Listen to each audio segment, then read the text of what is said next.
Hey guys, welcome to Fridays with Christina on GenderqueerChat. Today's topic is, could being sexually abused as a child cause someone to be genderqueer? And the second half, the other question is, have you experienced any abuse that has made you pay more attention to your gender and how it relates to the world around you? Okay, first of all, obviously this is a sensitive topic, so there is an alternate question, which I will try to briefly touch on as well. Okay, so I really don't know one way or the other whether sexual abuse would cause someone to become genderqueer. It takes us back to the question of nature versus nurture. Is it ingrained? Are we born with gender identity, or do we learn it? To some extent. Maybe it's a little bit of both. I don't know. So the question, is it possible? Could it influence someone to become genderqueer? I don't know. It's a tough question. I can say that I personally have never been sexually abused, but everybody goes through, troubles in their life. I guess certain abuse that I've gone through, lots of bullying throughout my years at elementary, junior high.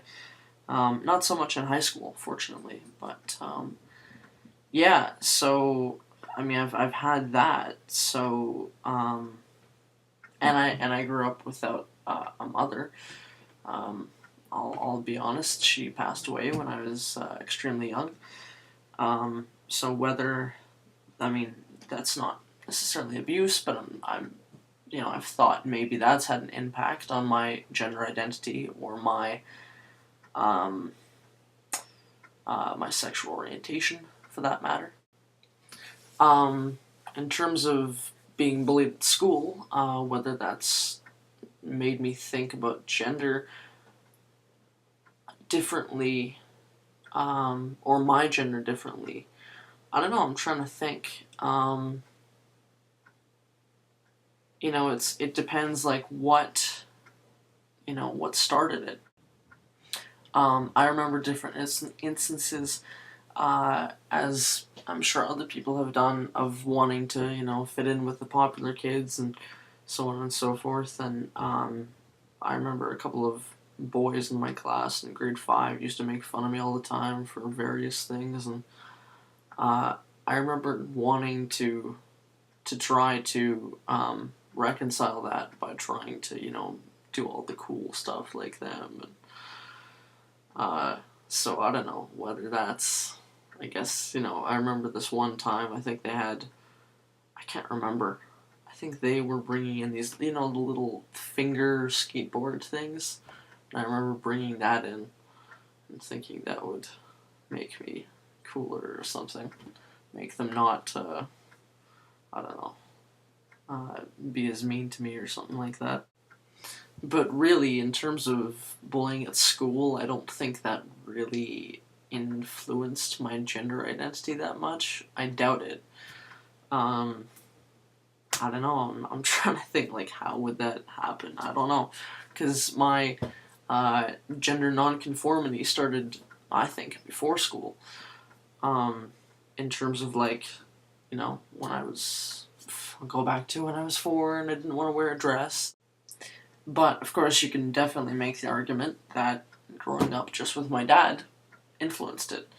Not that that's necessarily abuse, but, again, nature versus nurture, which is it? Was I born with this? I don't know. I don't know if you can really know 100% what makes someone genderqueer. I don't know if you need to know exactly what made them genderqueer.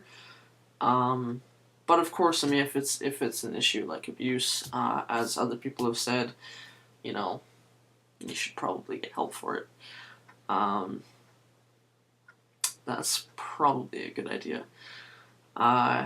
Just to, as other people have said, to separate that from other issues in your life, such as gender identity.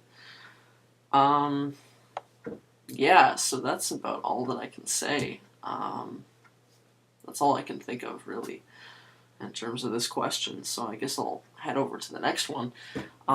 Would be the alternate question is, if you could have been called any pronoun as a child, which pronoun would you want? And how might your experiences have been different as a child had your preferred gender been recognized? Now, the interesting thing with this is that I still prefer female pronouns. So any which way, if you still are going to use female pronouns for me, that doesn't necessarily mean that you're going to recognize my gender.